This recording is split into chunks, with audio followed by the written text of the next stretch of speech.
వీళ్ళు వైఎస్ఆర్సీపీ వాళ్ళు ఇక్కడ మన పోర్టు పోలీస్ ల్యాండ్ ఒకటి తీసుకుని ఇది కట్టేశారు సార్ వాళ్ళ ఆఫీసు. అది ఇంతవరకు ప్రతి చోట కట్టేశారు అట్లా 2 acres తీసుకుని.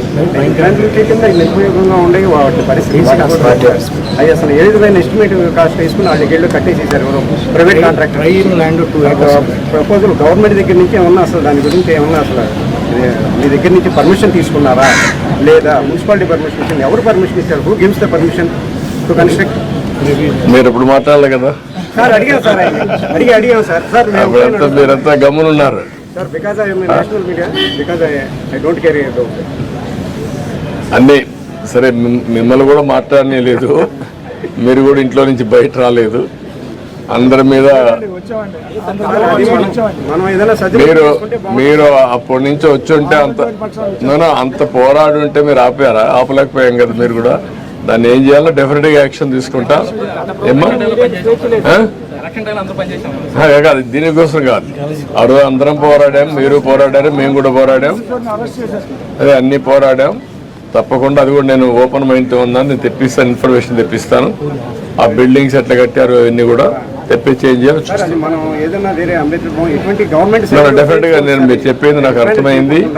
ఇది ప్రజల ఆస్తుల్ని ఇష్టానుసారంగా దోచే పరిస్థితికి వచ్చారు, కరెక్ట్ కాదు. ఏం చేయాలని చేస్తాను.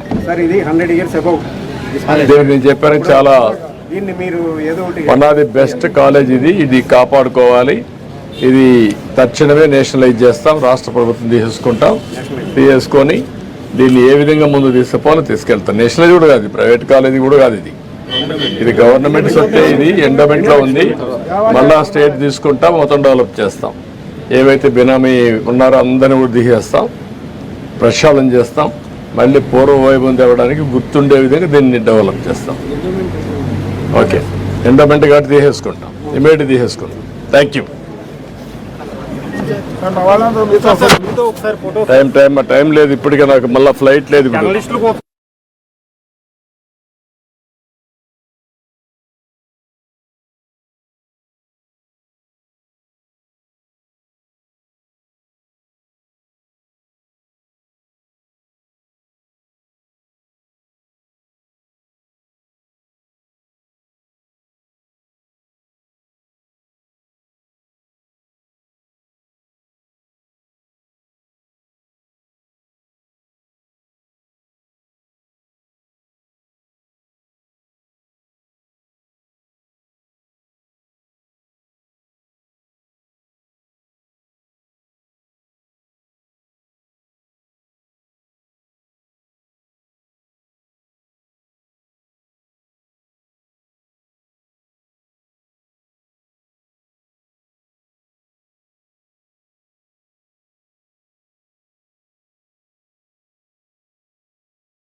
యాన్సిలరీ ఇండస్ట్రీస్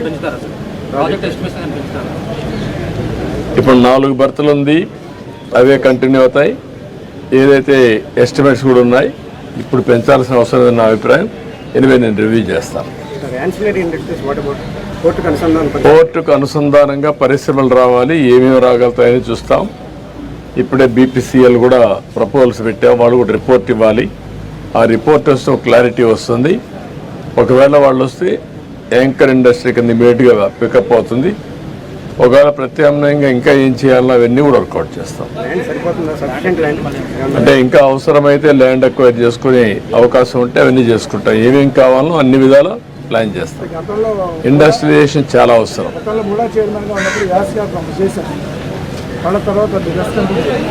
అందుకని ఇప్పుడు ఏంటంటే మెయిన్గా ముందు పోర్ట్ వస్తే చాలా ఇదవుతుంది. ఇప్పుడే మీరు చూసారు నేషనల్ హైవే వచ్చింది, దానివల్ల ఈజీ అయింది. రేపు రాబోయే రేపల్లె వరకు రైల్వే లైన్ కూడా వస్తే కనెక్టివిటీ ఈజీ అవుతుంది. ఈ విధంగా అన్నీ కూడా మచిలీపట్నాన్ని కనెక్ట్ చేస్తూ మనం ఇవన్నీ కూడా చేయాల్సిన అవసరం ఉంది. 6 లేన్ అవసరమైతే ఇంకన్నీ 6 కాకపోతే 8 కూడా అవుతుంది. రేపు పోర్ట్ ఇవన్నీ బాగా వస్తే ఆటోమేటిక్గా వచ్చేస్తాయి.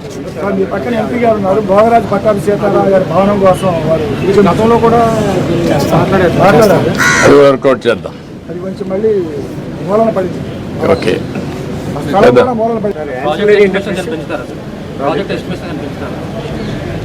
ఇప్పుడు 4 బర్తులు ఉంది, అవే కంటిన్యూ అవుతాయి.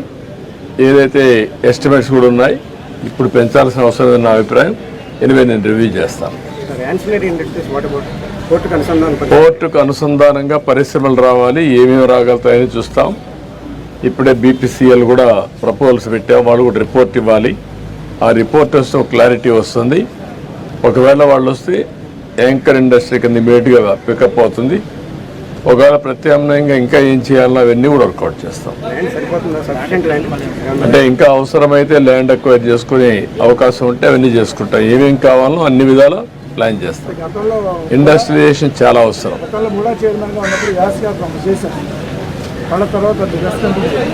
అందుకని ఇప్పుడు ఏంటంటే మెయిన్గా ముందు పోర్ట్ వస్తే చాలా ఇదవుతుంది. ఇప్పుడే మీరు చూసారు నేషనల్ హైవే వచ్చింది, దానివల్ల ఈజీ అయింది. రేపు రాబోయే రేపల్లె వరకు రైల్వే లైన్ కూడా వస్తే కనెక్టివిటీ ఈజీ అవుతుంది. ఈ విధంగా అన్నీ కూడా మచిలీపట్నాన్ని కనెక్ట్ చేస్తూ మనం ఇవన్నీ కూడా చేయాల్సిన అవసరం ఉంది.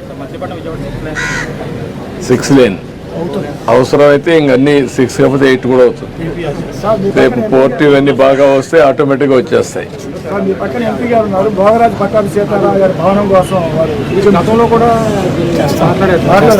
అది వర్కౌట్ చేద్దాం. ఓకే, ఒకసారి తీసుకోమా.